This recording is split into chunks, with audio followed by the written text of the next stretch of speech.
हाल में जारी एक रिसर्च के मुताबिक पिछले 40 सालों में हिमालय की ग्लेशियर्स की बर्फ के पिघलने में तेजी आई है।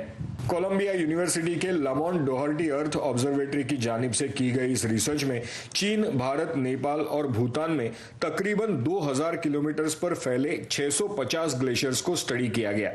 बर्फ में होने वाली कमी के अंदाजे के लिए साइंटिस्ट्स ने सहारा लिया अमेरिकी खुफिया सैटेलाइट्स की मदद से 1970 की दहाई में ली गई उन तस्वीरों का जिन्हें अब डीक्लासिफाई कर दिया गया है। जब सैटेलाइट किसी इलाके के ऊपर से गुजरते हुए उसकी तस्वीरें खींचता है तो उन तस्वीर से एक 3D मॉडल तैयार किया जा सकता है। इससे ये पता चल सकता है कि 70 की दहाई में वहां के ग्लेशियर्स कैसे थे। उन ग्लेशियर्स की ऊंचाई में से अगर हम हाल की तस्वीर में देखी गई ऊंचाई को तफरीक करें तो हमें बर्फ में होने वाली कमी का इल्म हो सकता है।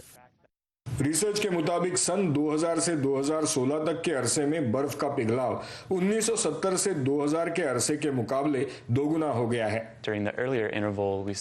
पहले दौरानिये में हिमालय की बर्फ में हर साल औसतन 4 गीगाटन सालाना कमी हो रही थी। ताहम 21वीं सदी में ये शरह दुगनी होकर 8 गीगाटन हो गई है।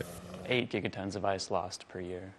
ये भी पता चला है कि हिमालय की कम बुलंदी पर बर्फ ज्यादा तेजी से पिघल रही है। ताहम इसकी हद भी सभी जगह एक जैसी नहीं।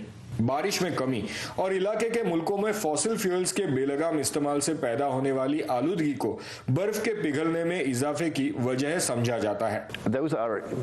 ये सभी अहम वजूहात हैं, लेकिन सिर्फ शॉर्ट टर्म के लिए। ताहम 40 साल के अरसे के लिए इनका असर इतना अहम नहीं जितना कि दर्जा हरारत का।